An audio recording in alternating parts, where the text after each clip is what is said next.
The foundation of ethical practice in counseling and therapy rests upon six core principles: autonomy, non-maleficence, beneficence, justice, fidelity, and veracity.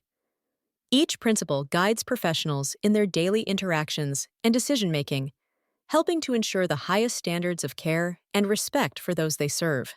Autonomy is the principle that recognizes and fosters the right of individuals to control the direction of their own lives. In practice, this means that counselors and therapists empower clients to make choices about their treatment, respect their values and beliefs, and encourage self-determination. This commitment to autonomy is not merely about granting freedom, but about providing support and information so clients can make informed decisions that align with their unique needs and goals. Non-maleficence, the obligation to avoid causing harm, is central to the therapeutic relationship. Counselors must be vigilant in their actions and recommendations, ensuring that interventions do not inflict physical, emotional, or psychological damage. This duty extends to recognizing when treatment is no longer beneficial or potentially detrimental, and knowing when to refer or terminate services in the best interest of the client. Beneficence is the principle of working for the good of the individual and society by promoting mental health and well-being. It compels counselors to actively seek positive outcomes for clients, to advocate for their needs, and to contribute to the broader welfare of the communities they serve. Beneficence involves a proactive stance, not just avoiding harm, but striving to enhance the quality of life for those in care. Justice demands that counselors treat individuals equitably, foster fairness, and uphold equality. This means providing access to services without discrimination, being sensitive to the diverse backgrounds and experiences of clients, and acting to eliminate barriers to care. Justice is reflected in policies and practices that ensure everyone has an opportunity to benefit from mental health support, regardless of their circumstances. Fidelity is about honoring commitments and keeping promises, especially those that arise within professional relationships. Counselors must fulfill their responsibilities of trust, maintain confidentiality, and act consistently with the expectations established at the outset of therapy. Fidelity builds the foundation for trust and safety, allowing clients to engage fully and openly in the therapeutic process. Veracity, the commitment to truthfulness, underpins all interactions with clients. Counselors must deal honestly with those they serve, providing accurate information, clarifying misunderstandings, and being transparent about the limits and boundaries of their roles. When expressing clinical opinions or diagnostic impressions in client records, it is important to clearly label these as such, distinguishing between fact and professional interpretation. When faced with ethical dilemmas, counselors rely on structured decision-making models to guide their actions.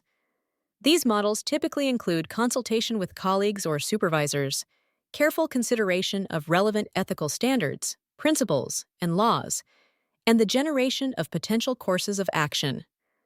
Deliberation involves weighing the risks and benefits of each option, keeping in mind the welfare of all involved. The ultimate goal is to select an objective course that best serves the client and upholds the integrity of the profession.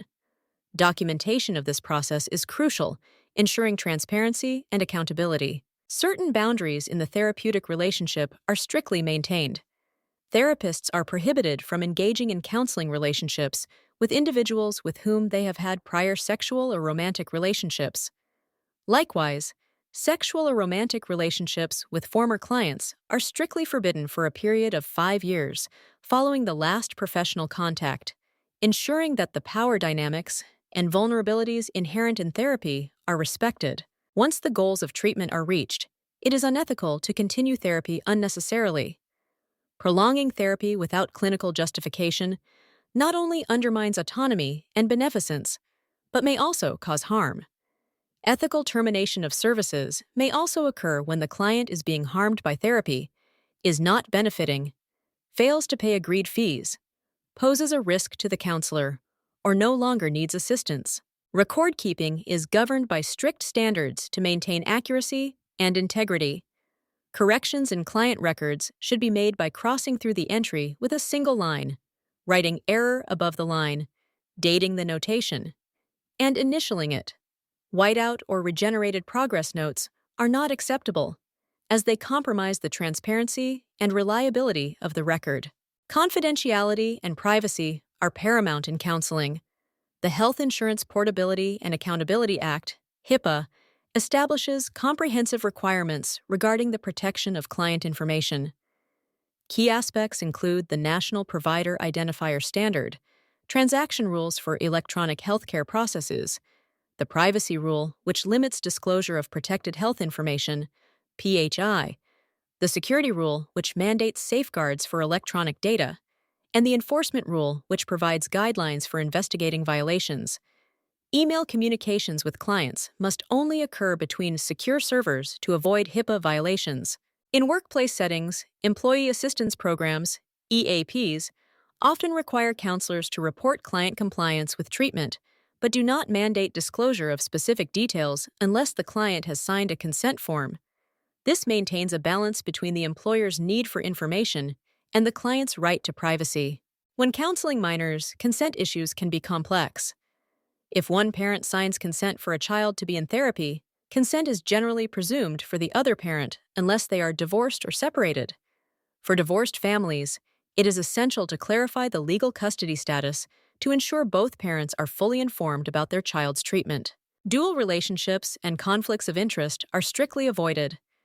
If a therapist discovers a personal connection to a client, such as learning that their own child is in a sorority with a client, ethical practice demands that the therapist inform the client and discontinue treatment to preserve objectivity and avoid potential harm. In school settings, counselors may encounter unique ethical challenges. They may see minor students without parental consent unless specifically forbidden by parents, are mindful of the location of their counseling office for privacy, and must carefully balance sharing information with school administrators. When dealing with sensitive issues such as bullying, consultation with school personnel is important, but client confidentiality must always be protected. Several federal laws shape ethical practice in counseling. HIPAA governs health information privacy and security. The Family Educational Rights and Privacy Act, FERP, gives parents the right to review and request changes to their child's educational records, requires written consent for disclosure of personally identifiable information, and transfers these rights to students at age 18 or upon entering post-secondary education.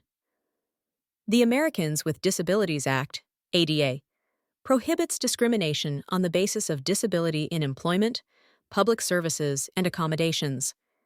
The Individuals with Disabilities Education Act, IDEA, ensures that students with disabilities receive a free, appropriate public education tailored to their needs, with individualized education programs, parent and teacher participation, procedural safeguards, and early intervention services. Section 504 of the Rehabilitation Act of 1973 requires that the needs of students with disabilities are met as adequately as those of non-disabled peers.